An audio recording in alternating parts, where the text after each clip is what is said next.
जय हिंद साथियों। देखिए फिर से आपके सामने एनटीपीसी प्रीवियस ईयर पेपर लेकर आए हैं और आज की क्लास में हम 30 दिसंबर 2020 को जो सेकंड शिफ्ट में पेपर हुआ था उसके सेकंड पार्ट को हम डिस्कस करने वाले हैं। पार्ट 1 ऑलरेडी डिस्कस कर चुके हैं, क्वेश्चन नंबर 1 से लेकर 13 तक कंप्लीट कर लिए हैं और बाकी जो 12-13 क्वेश्चन बचा है इस क्लास में पार्ट 2 में हम डिस्कस करेंगे। जो भी हमारे स्टूडेंट्स भाई नहीं देखे हैं पार्ट 1 जाकर देखिए, बहुत चीज वहां पर समझाए हैं, बहुत तरीके का शॉर्ट फॉर्म भी बताएं, बेसिक मेथड भी बताएं, हर तरीके से बताएं आपको। तो देखिए पहला क्वेश्चन आपके सामने है, टाइम एंड वर्क का बहुत ही बढ़िया सवाल है। बोल रहा है ए और बी एक कार्य को 20 दिनों में पूरा कर सकते हैं, बी और सी उस कार्य को 30 दिनों में पूरा कर सकते हैं।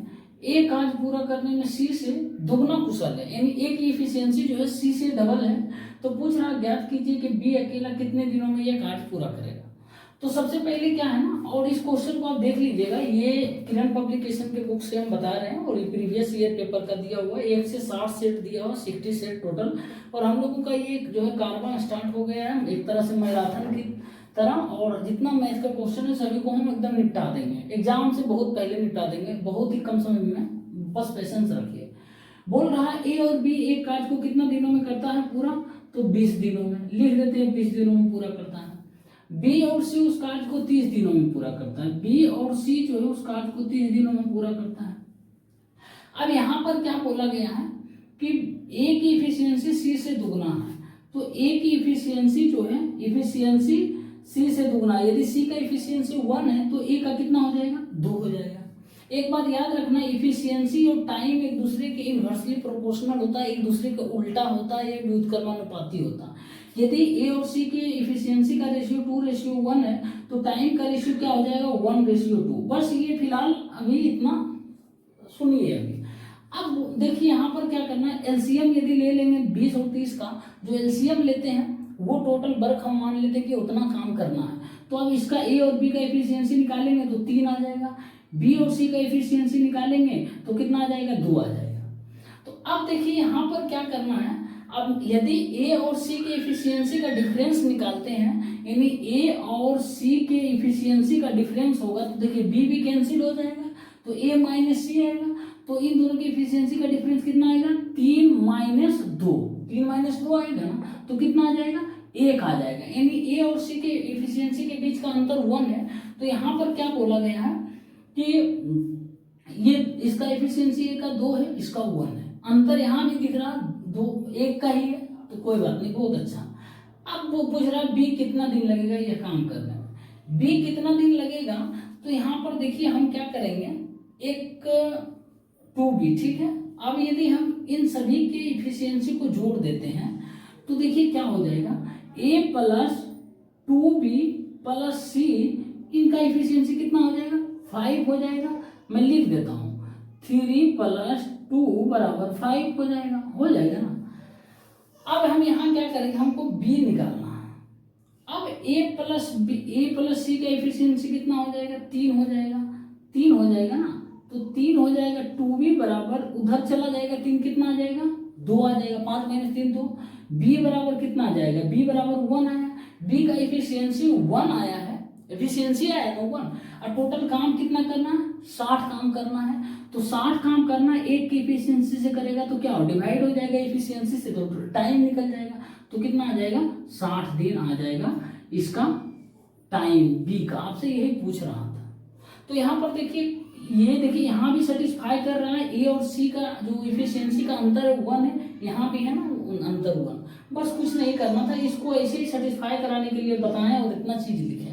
लेकिन असल में ये चीज है, इसको दोनों को यदि हम जोड़ते हैं दोनों इक्वेशन को, a + 2b + c इफिशियंसी लिखेंगे, उसके बाद 3 + 2 5 का इफिशियंसी है, और a और c का इफिशियंसी देखिए मेरे भाई कितना है, 2 a का है, c 1 जो है c का है, तो 3 हो गया इफिशियंसी, 3 है + 2b है बराबर 5 है, 5 उधर चला जाएगा, 3 क्या हो जाएगा, 5 - 3 2 आ जाएगा, तो 2b बराबर 2, b बराबर 1 क्या है, b का इफिशियंसी। टोटल 60 काम करना है तो 1 से डिवाइड कर दिए, 60 दिन आ गए। और एक बात, इस तरीके का फार्मूला में एक ही, इस तरीके का क्वेश्चन में एक ही फार्मूला याद रखना है, ये तो ध्यान रखना है, टाइम इंटू इफिशियंसी करोगे ना मेरे भाई, टाइम इंटू इफिशियंसी जो होता है वो होता है टोटल वर्क होता है, टोटल वर्ग। पिछले क्लास में भी बताए थे कि ये ध्यान रखना, बस यही फॉर्मूला पर आधारित ये क्वेश्चन है, इस तरीके का क्वेश्चन और ये टॉपिक है। ठीक, समझ आया तो वीडियो को थोड़ा क्या कीजिए, लाइक कर दीजिए। देखिए एक और सवाल आ गया फिर से इसी सेट में, टाइम एंड वर्क का। और इस तरीके का सवाल देख के हड़बड़ाना नहीं है मेरे भाई, जो तरीका मैं बता रहा हूँ एकदम माइंड में सेट कर लेना। उसके बाद किसी तरीके से घुमाकर पूछ ले, क्वेश्चन सब बन जाएगा। बोल रहा है ए एवं बी एक कार्य को क्रमशः 40 दिनों एवं 60 दिनों में पूरा कर सकते हैं। वे कुछ दिन साथ में कार्य करते हैं और बी कार्य को छोड़ देता है। यानी ए और बी कुछ दिन तक साथ काम करता है, उसके बाद बी क्या करता है, काम से अपना हाथ अथी कर लेता है, खींच लेता है, बाहर चला जाता है। यदि ए बचा हुआ कार्य 10 दिनों में पूरा करता है तो ज्ञात कीजिए बी ने कितने दिनों के लिए कार्य किया था, यानी बी कितना दिन साथ रहा था ए के, ये निकालना। तो सबसे पहले देखिए ए है, ये काम को जो है कितना दिनों में करता है, 40 दिनों में पूरा करता है, और बी जो है ये 60 दिनों में पूरा करता है। तो इन दोनों का एलसीएम ले लेंगे, 120 आएगा, यही टोटल वर्क होगा। तो इफिशियंसी ए का निकालेंगे 3 आएगा, बी का इफिशियंसी निकालेंगे तो 2 आ जाएगा ना। आप देखिए कुछ दिनों तक साथ में काम करता है ए और बी दोनों, तो मान लेते हैं दोनों जो है ए और बी जो है कितना की इफिशियंसी से काम करेगा, साथ करेगा, तो 3 + 2 5 की इफिशियंसी से काम करेगा मेरे दोस्त। तो मान लेते हैं टी दिन तक साथ काम किया, ठीक, टी दिन तक साथ काम किया, बस टोटल काम 120 हमको करवाना है, ध्यान रखना है। अब क्या बोलता है, बी कार्य को छोड़ देता है। चलो भाई ठीक है, 5 की इफिशियंसी के साथ ए और बी काम करता है, नहीं पता है कितना दिन किया तो टी दिन तक मान लिए। अब क्या है मेरे भाई, टोटल काम कराना है 120, अब बी काम छोड़ देता है तो ए काम तो करते रहता है।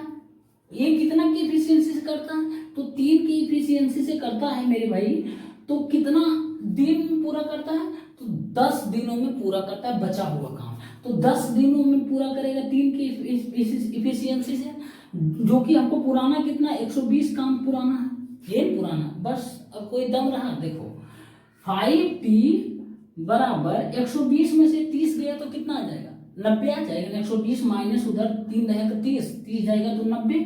लाइट कट गया है, 1 मिनट थोड़ा सा एडजस्ट करिएगा। अब देखिए यहाँ पर क्या है ना, 5t बराबर 90, टी बराबर कितना आएगा मेरे भाई, 18 आएगा।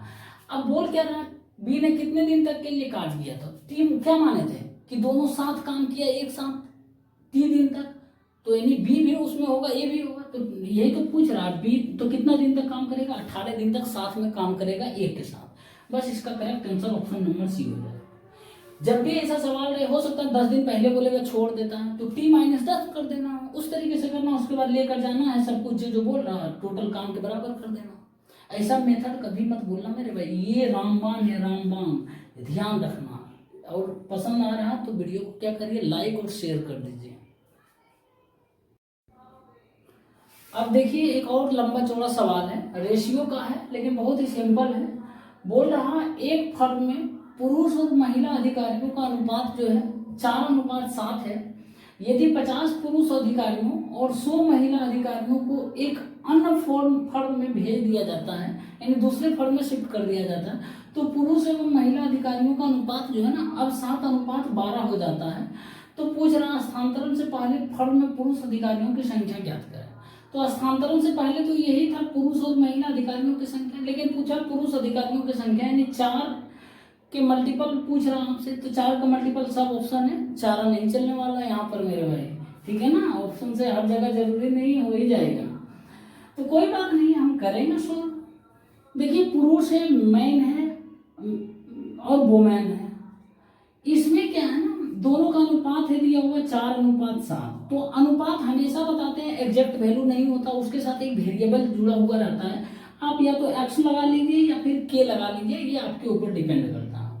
अब बोल रहा है कि यदि 50 पुरुष अधिकारियों और 100 महिला अधिकारियों को एक अन्य फर्म में शिफ्ट कर दिया जाता है, मतलब इस जो पुरुष अधिकारियों की संख्या है इसमें से 50 को हटा दिया जाता है, यानी दूसरे में शिफ्ट कर दिया जाता है, तो क्या होगा 4x - 50 होगा। उसी तरीके से महिला में क्या घटाया जाता है, तो 7x - 100 महिला को दूसरे फर्म में शिफ्ट कर दिया जाता है।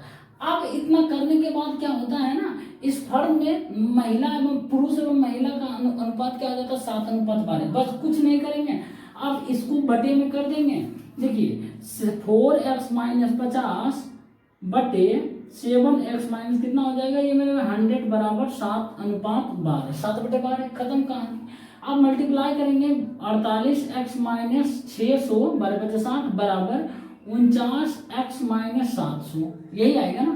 तो कितना आएगा, x बराबर आ जाएगा 100, x बराबर 100 आएगा। ये देखिए 49x है ना, 48x को उधर लेकर गए तो 49x - 48x 1x आएगा, मतलब x। अब देखिए 700 इधर ले आए तो -600 + 700 हो जाएगा, ये प्लस हो जाएगा इधर, तो कितना आएगा, +100 ही आएगा बस। x बराबर 100 आ गया। आपसे पूछ रहा प्रारंभ में जो है ना स्थानांतरण से पहले, मतलब ये स्थानांतरण से पहले यही, इसमें पूछ रहा है पुरुष अधिकारियों की संख्या, यानी 4 का मान पूछ रहा है, 4x का मान, तो 4 × 100 कर देंगे मेरे दोस्त, तो कितना आ जाएगा, 400 आ जाएगा। Option number D correct answer हो जाएगा। बहुत ही सिंपल सवाल था, ऐसे भी एनटीपीसी के लिए प्रीवियस ईयर पेपर कर लीजिए, काफी हमेशा बोलते हैं रीजनिंग के लिए भी कोई बड़ी बात नहीं है, सिंपल पूछेगा बना दीजिएगा और मैं आपको तैयार कर दूंगा उस लाइक, टेंशन नहीं लेना है। और भी प्रैक्टिस बैच स्टार्ट कर किए हैं, उसको भी आगे बढ़ाएंगे। टॉपिक वाइज जो सिंपल इंटरेस्ट कर रहे थे, रोके थे बहुत दिन से, उसको भी आप लोगों के कहने पर बढ़ाने वाले हैं, जल्दी बढ़ाने वाले हैं। साथियों देखिए लाइट चली गई है, तो आप एडजस्ट कर लीजिएगा खुद को, और इसका जो है क्वालिटी भी मैं बढ़ा दूंगा, कोशिश करूंगा आपको बढ़िया से क्लियर दिखे।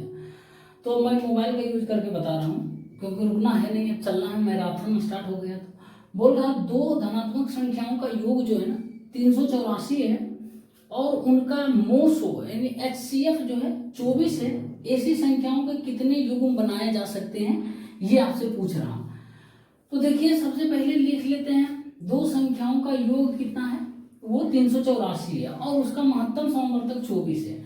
मान लेते हैं एक संख्या x मानते हैं, और दूसरी संख्या को जब हम y मान लेते हैं मेरे भाई। अब इससे इसमें यदि बोलें कि इसका HCF जो है 24 दिया हुआ है, तो ऐसा दोनों संख्या क्या रखें कि 24 HCF आ जाए। तो बोलिएगा दोनों में 24 बैठा दीजिए आगे, तो इन दोनों संख्याओं का देखिए HCF कितना आ रहा, 24 आ रहा है ना, 24 आ रहा है ना। तो बस अब कुछ नहीं, अब यही दोनों संख्याओं का योग दिया हुआ 384, यानी 24x + 24y बराबर 384 है। तो देखिए यहाँ से 24 कॉमन ले लेते हैं, तो x + y बराबर 384 है ना। अब काटते हैं तो क्या आ जाएगा, 24 बार में काटते हैं, 24 एकम 24, 6 8 24 144, तो x + y बराबर मेरे भाई 16 आ रहा, 16 आ रहा है ना। अब बोल रहा ऐसी संख्या के कितने युग्म हैं, यानी x + y बराबर 16 आ रहा, तो किस किस तरीके से हम 16 को ऐड करके दो संख्या लिख सकते हैं। तो देखिए पहला तरीका क्या है, आप या तो 1 लिख दीजिए और 15 लिख दीजिए, ये भी कर सकते हैं। अब देखिए यहाँ पर क्या करेंगे, 3 लिख दें या 13 लिख देंगे। अब कुछ लोगों के मन में सवाल होगा 2 और 14 क्यों नहीं लिखेंगे, बताएंगे हम। अब तीसरा ये भी हो सकता है कि 5 और 11 लिख सकते हैं मेरे भाई। चौथा ये हो सकता है कि 7 और 9 लिख सकते हैं। पांचवा क्या होगा, 8 8 नहीं होगा, 9 7 या 7 9 सेम ही चीज हो गया। फिर 5 11 वही सब उल्टा फिर चलते रहेगा। फिर देखिए 5 11 5 लिख ही दिए ना, तो अब लिखने की कोई जरूरत नहीं, आप चेक कर लीजिए। देखिए 8 8 तो नहीं लिखी। आप देखिए ये 4 जोड़ा, पहला जोड़ा ये है, दूसरा जोड़ा ये है, तीसरा जोड़ा ये है, चौथा जोड़ा, इस तरीके से हम लिख सकते हैं इस x + y के सम को। अब देखिए आप लोगों के मन में ख्याल ये होगा कि आप 1 15 लिखें, 2 14 क्यों नहीं लिखें, 2 भी 14 भी हो सकता, कोई बात नहीं। अब देखिए यदि हम इसमें देखिए 2 14 रखते हैं मेरे भाई, तो 24 संख्या क्या था, 24x था और 24y था ना। हमको HCF 24 लाना है। यदि हम यहाँ 2 रख देते हैं x का मान, और ये 14 रख देते हैं, क्या HCF 24 आ रहा, देखिए तो 48 आ जाता है, HCF आ जाता है ना। तो इसलिए हमको सेटिस्फाई कराना है कि 24 भी HCF होना चाहिए। तो ऐसा रखना है कि 24 के अलावा कोई HCF नहीं हो। और सीधी लैंग्वेज में बोले, देहाती लैंग्वेज में, कि आपको है ना जो कोई ऐसा संख्या का जोड़ा नहीं रखना है जो है ना एक दूसरे से कट जाए या कटे, जिसका कॉमन फैक्टर हो, वो नहीं रखना, ध्यान रखना बस। बाकी अब देखिए क्या बोले, 2 14, अब 4 14 भी नहीं होगा, फिर वही कहानी हो जाएगा। HCF क्या हो जाएगा मेरे दोस्त, 4 और 12, फिर वही कहानी हो जाएगा। क्या हो जाएगा अभी 24 और 96 HCF हो जाए। देखिए 4 14 आप बोलिएगा ना कि 4 14 तो भी 4 12 तो भी रख सकते हैं। देखिए 24 × 4 करेंगे, x का मान 4 था, ये y है, तो अब ये क्या हो जाएगा 24 × 12। क्या HCF इन दोनों संख्या का आपको 24 दिख रहा, नहीं दिख रहा ना, 24 चौक 96 आ जा रहा है HCF, आ जा रहा है। तो ऐसा नहीं करना मेरे भाई, ऑप्शन यही इसका करेक्ट आंसर हो जाएगा, 4 जोड़ा हो जाएगा, ऑप्शन नंबर ए। और कोई बात नहीं, और समझ भी नहीं आया तो कमेंट बॉक्स में जरूर बताइएगा कि नहीं समझ में आया, मैं प्रश्न आपको टेलीग्राम पर बताऊंगा। और दूसरी बात है, हड़बड़ाना नहीं है, मैं हर एक बार बहुत बार आएगा क्वेश्चन, टेंशन नहीं लेना, ठीक। साथियों देखिए एक और सवाल है, मैं लाइट दिखा देता हूँ, दिख जाएगा क्वेश्चन। बोल रहा 3 संख्याओं में से पहली संख्या दूसरी संख्या से दुगनी और तीसरी संख्या की 3 तिगुनी है। यदि 3 संख्याओं का औसत जो है 880 है, तो पूछ रहा सबसे छोटी संख्या कौन सी है। तो सबसे पहले 3 संख्या दिया हुआ है, पहली संख्या, दूसरी संख्या और ये तीसरी संख्या दिया हुआ है। बोल रहा पहली संख्या दूसरी संख्या से दुगनी है, पहली संख्या दूसरी संख्या से दुगनी है और तीसरी से तिगुनी है। तो मान लेते हैं, देखिए यदि ये संख्या x है तो ये संख्या क्या हो जाएगा 2x है, और ये पहली संख्या दूसरी से दुगनी हो गया, लेकिन तीसरी से तिगुनी बोल रहा है, तीसरी से तिगुनी होगा तो मतलब 2x/3 ये होगा ना, तब इसका 3 गुना करिए, ये आ रहा है ना, 3 गुना करिए, देखिए 3 गुना कर रहे हैं तो 3 दिन खत्म, 2x आ रहा है ना, तो 2x/3 होगा। अब देखिए यहाँ पर क्या है ना, देखिए अनुमान आप डायरेक्ट नहीं लगा सकते हैं कि क्या ऐसा नंबर धरें, थोड़ा सा टाइम लग जाएगा, बेहतर है इस तरीके से कर देंगे। अब देखिए इसको क्या करेंगे, फ्रैक्शन है ना, सभी को मल्टीप्लाई कर देते हैं इसको हटाने के लिए। तो यदि 6x मान ये हो जाएगा, ये 3x हो जाएगा और ये 2x। अब देखिए आराम से बैठ गया। बोल रहा पहली संख्या दूसरे की दुगनी है, इसका 3x का डबल 6x ना, और तीसरे का 3 गुना यानी 2x का 3 गुना है 6x हो गया। उस वक्त स्टार्टिंग में हमको नहीं पता था कि असल में 2x है, 3x और ये 6 है, तो हम इसको बेस माने, इसी के माध्यम से इस पर आ गए। या तो आप इस पर भी आप निकाल सकते हैं, क्वेश्चन इस पर भी बन जाएगा। इस फ्रैक्शन से निकलने के लिए आप इतना लिख दिया। अब बोल रहा 3 संख्याओं का औसत 880 है, तो तीनों संख्याओं को योग कर देंगे, बटे 3 से डिवाइड कर देंगे, जो कि 880 के बराबर है। तो कितना हो जाएगा 6 3 9 2 11 x बटे कितना हो जाएगा 3 हो जाएगा। 3 को संख्या 1 2 3 संख्या है, 3 को है बराबर 880। तो यहाँ से काटेंगे 80 बार में 8 × 24, x बराबर कितना आएगा 240। लेकिन सबसे छोटी संख्या पूछ रहा था, सबसे छोटी संख्या इसमें कौन दिख रहा, यही तो दिख रहा है 2x, यानी 2x का मान, x का मान 240 निकल गया, 2x का मान 2 से मल्टीप्लाई कर देंगे तो कितना आ जाएगा 24 दूना 48 480 आ जाएगा। ऑप्शन नंबर ए इसका करेक्ट आंसर हो जाएगा, ठीक। तो ध्यान रखिएगा, यहाँ जल्दीबाजी नहीं करना, आराम से जो बोल रहा है उसे करेंगे, अपने आप आंसर आ जाएगा। ऐसा थोड़े नहीं बनेगा, क्वेश्चन बनने के लिए देता है। देखिए एक और बेहतरीन सवाल है, और इस सवाल को हम एक ट्रिक के माध्यम से बताएंगे। बोल रहा त्रिभुज ABC में एंगल A जो है वो 90 डिग्री है, AB बराबर 6 सेंटीमीटर और AC बराबर 8 सेंटीमीटर है। यदि AD BC से लंबवत है तो पूछ रहा AD किसके बराबर होगा।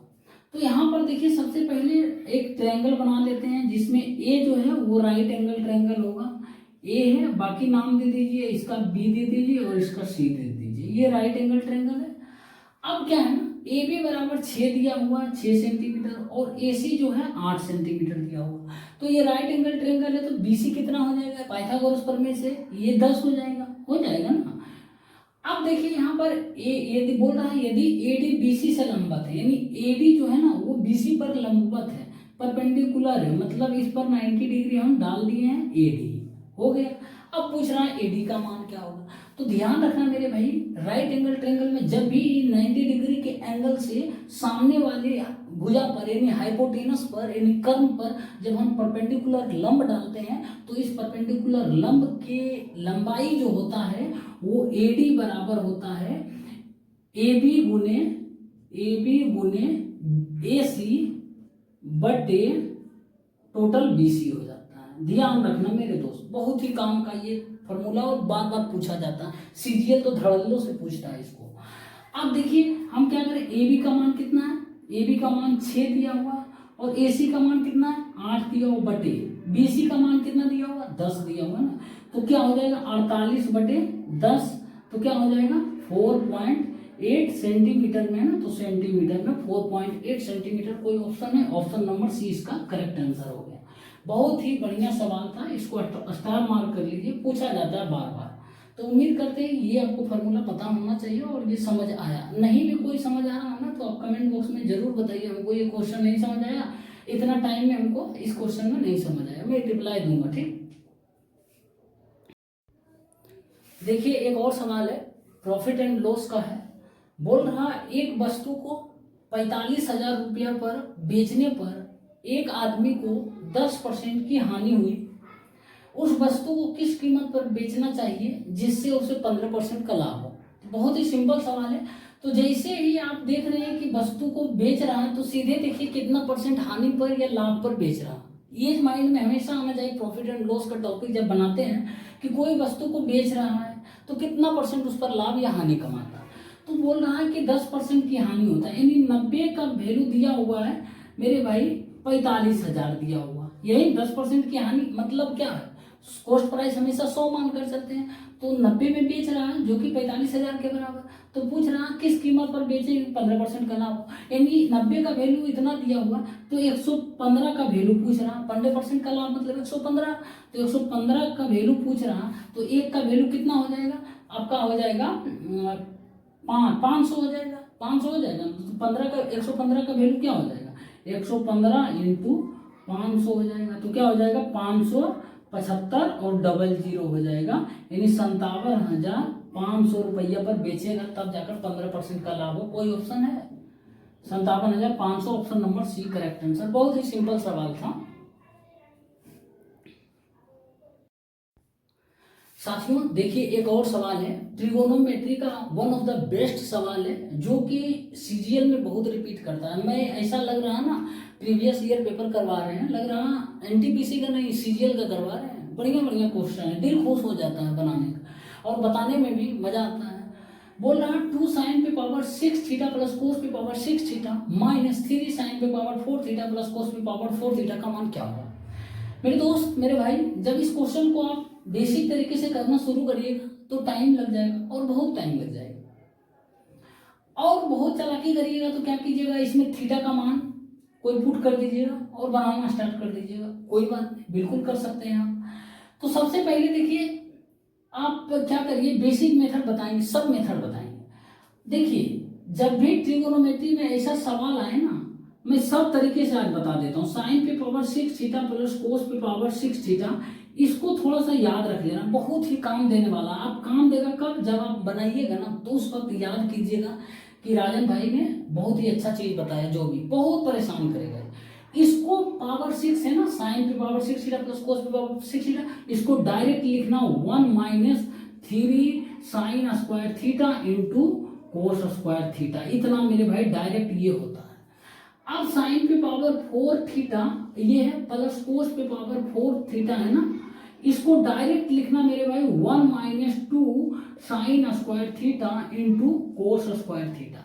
अब ये कैसे आता है आपको बता देते हैं। देखिए ये असल में ए क्यूब प्लस बी क्यूब पर टूट रहा और ये ए स्क्वायर प्लस बी स्क्वायर पर टूट रहा, बाकी कुछ नहीं, उसी को मॉडिफाई करके ये बता दिया गया और बोलता है कि रट लो इसको, और रटने में ही भलाई है, याद करने में ही। कोई बात नहीं, नहीं भी रटिएगा तो हम रटा देंगे, हड़बड़ाइए नहीं। अब देखिए यहाँ पर हम यदि इसको इस तरीके से डायरेक्ट लिख देंगे, देखिए 2 into 1 minus 3 sine square theta into cos square theta minus 3 sine, ये क्या हो जाएगा साइन 4 प्लस कोस 4 क्या हो जाएगा 1 minus 2 sign square theta into cos square theta, यही होगा। अब देखिए क्या हो जाएगा, यहाँ पर क्या हो जाएगा 2 माइनस 6 मल्टीप्लाई करेंगे sign square theta into cos square theta minus 3, ये प्लस हो जाएगा plus 6 sign square theta into cos square theta. आप जो बोलना चाह रहे हैं हम समझ रहे हैं, बताएंगे, रुकिए ना। ये प्लस माइनस कैंसिल हो गया, 6 साइन स्क्वायर थीटा।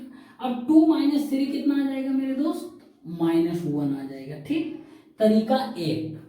अब दूसरा तरीका जो कि सबसे आसान है वो है, हालांकि ये मैं इसलिए बता रहा हूँ क्योंकि पीछा नहीं छोड़ने वाला, इसलिए बता रहे हैं। आप चाहें तो वैल्यू पुट कर लीजिए। देखिए थीटा का मान हम 0 डिग्री पुट करेंगे तो साइन 0 0 होगा, कोस 0 1 होता है, तो 1 पे पावर कुछ भी करिए 1 ही होगा। तो ये क्या हो जाएगा मेरे दोस्त, मैं यहाँ लिख देता हूँ 2 इंटू 1 हो जाएगा, सीधे लिख देते हैं। ये 0 मतलब -3 इंटू ये क्या हो जाएगा, सेम चीज वही होगा 1 हो जाएगा। तो क्या होगा 2 माइनस 3 कितना आ रहा है, -1 आ रहा है ना, सेम रिजल्टेंट। अब देखिए ये असल में आता कैसे है मैं वो भी बता देता हूँ, थोड़ा सा टाइम दीजिए। इतना लिख लिया, स्क्रीनशॉट ले लीजिए। ये चीज है ना मेरे भाई, ये बहुत काम देने वाला है। हाँ बड़ा ये नहीं आएगा, बार बार आएगा, रटा देंगे। अब देखिए ये असल में आता कैसे है, मैं इसको मिटा रहा हूँ, ठीक है ना, इसको मिटा रहा हूँ क्योंकि एक ही वीडियो में एक ही क्वेश्चन में बहुत कुछ सीखिए और मुझे सिखाने का बहुत ही है ना ये है जिज्ञासा कि आप सीखिए।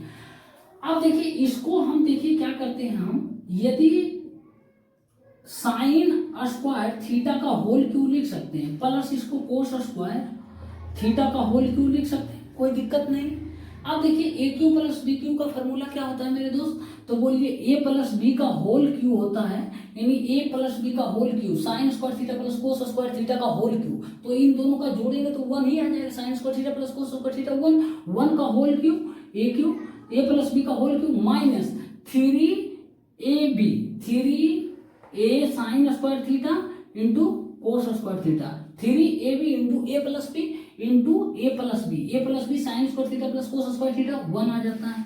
तब वही चीज आ गया 1 minus 3 sine square theta into cos square theta आ गया ना, आपको जितना बोले थे उतना आ गया ना ये चीज।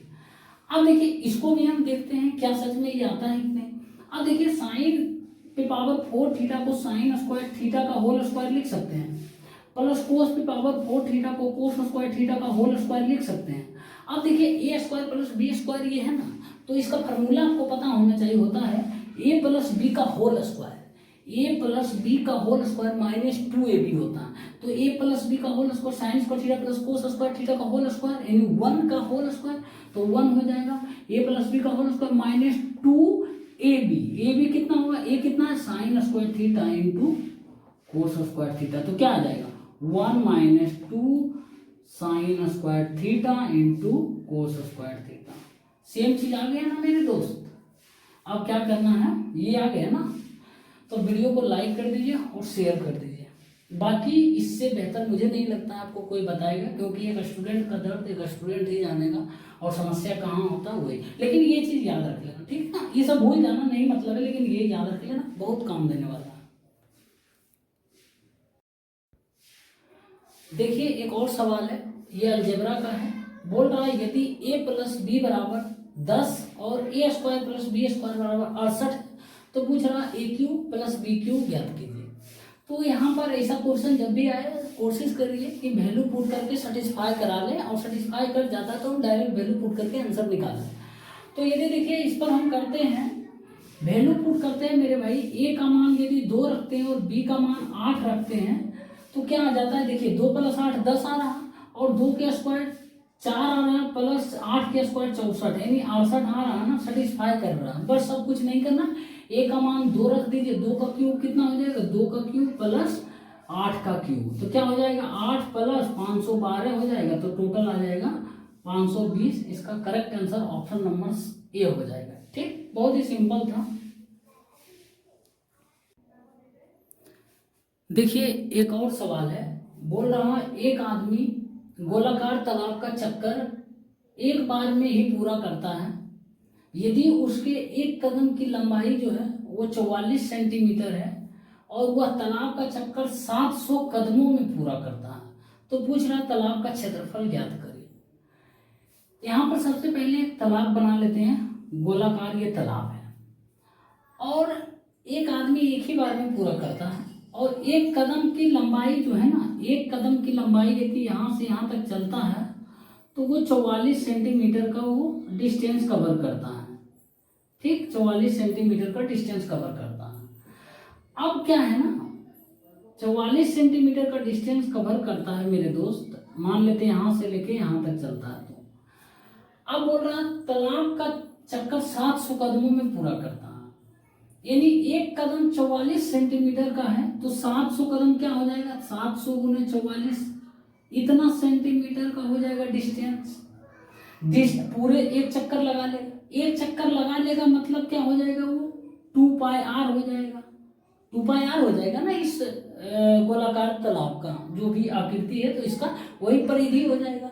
तो एक कदम रखता है तो 44 सेंटीमीटर का डिस्टेंस कवर करता है, तो बोलता है कि 700 कदम में वो पूरा कर लेगा। ऐसा ऐसा 700 कदम चलेगा, तो 700 कदम चलने के लिए इतना सेंटीमीटर का डिस्टेंस कवर करना पड़ेगा। अब देखिए यहाँ पर क्या है ना, हम सबसे पहले क्षेत्रफल पूछना है तो हमको r का मान जरूरी है, और यहाँ क्षेत्रफल जो है मीटर स्क्वायर में दिया हुआ है, तो हमको मीटर में कन्वर्ट करना पड़ेगा। तो यहाँ पर फिलहाल रहने देते हैं, इसको लिख देते हैं, ये 700 इंटू 44 बराबर 2 इंटू 22/7 इंटू r। ये 2 गुने 22 44 कैंसिल। अब देखिए ये क्या आ जाएगा, 4900 आ रहा बराबर r। लेकिन हमको क्या मीटर में पूछ रहा है, तो पहले हम मीटर में निकाल लेते हैं, नहीं तो रहने दीजिए, कोई दिक्कत नहीं, यही रहने दीजिए, हम मीटर में बाद में कन्वर्ट कर लेंगे, नहीं तो लफड़ा हो जाएगा फिर। तो क्षेत्रफल क्या हो जाएगा तालाब, तो पाई स्क्वायर हो जाएगा क्षेत्रफल।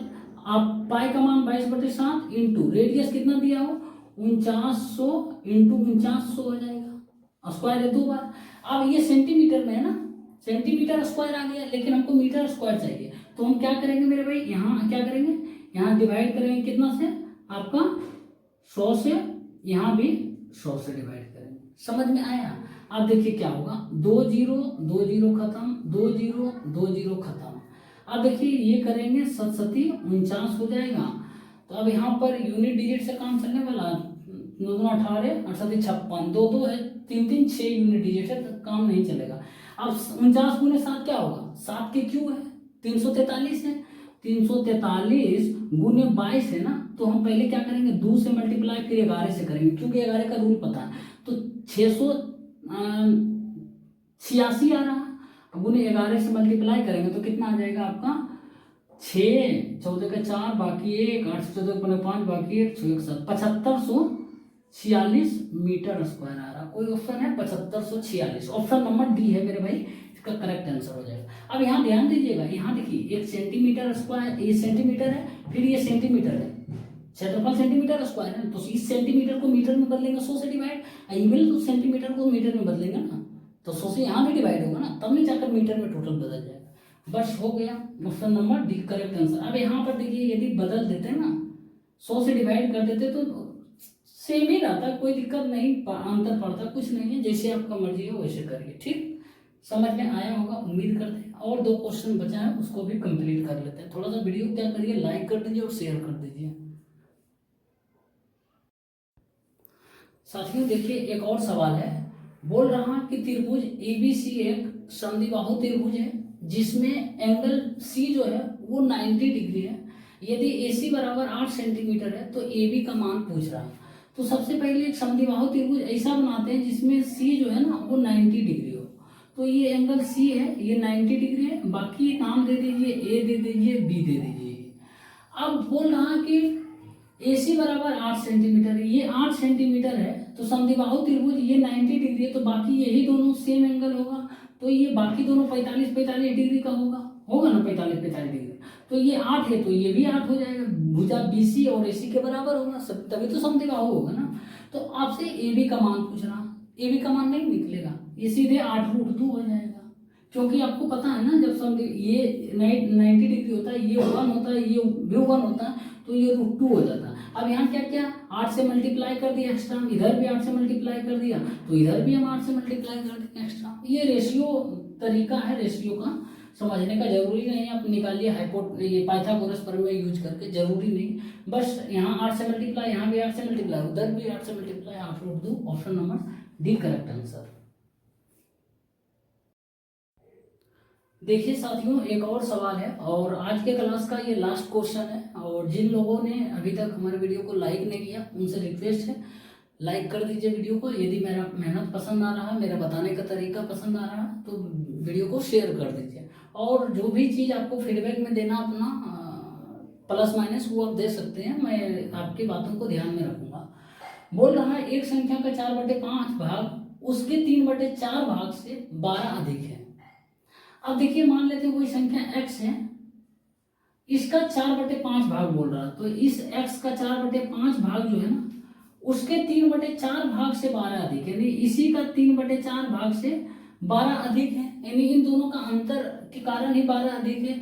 तो कुछ नहीं करेंगे, अब दोनों को घटाकर 12 कर देंगे, 12 के बराबर। और ध्यान रहे बड़ा में से छोटा घटाना है, तो यहाँ पर क्या हो जाएगा 4x/5 और ये हो जाएगा 3x/4, पंक्तियाँ 15 ठीक है, घटा रहे हैं बराबर 12।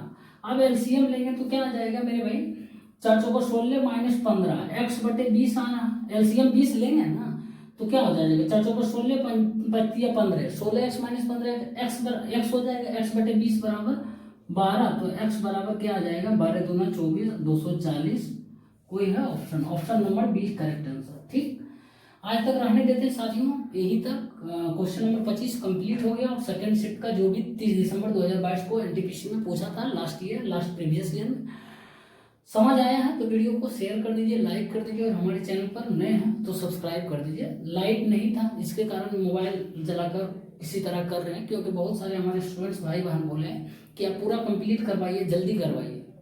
तो हम जल्दी नहीं, लेकिन डेली पेशेंस के साथ रहिए और हमारे साथ जुड़िए, करवा देंगे, टेंशन नहीं लेना, ठीक है ना। मिलते हैं नेक्स्ट क्लास में, तब तक के लिए धन्यवाद।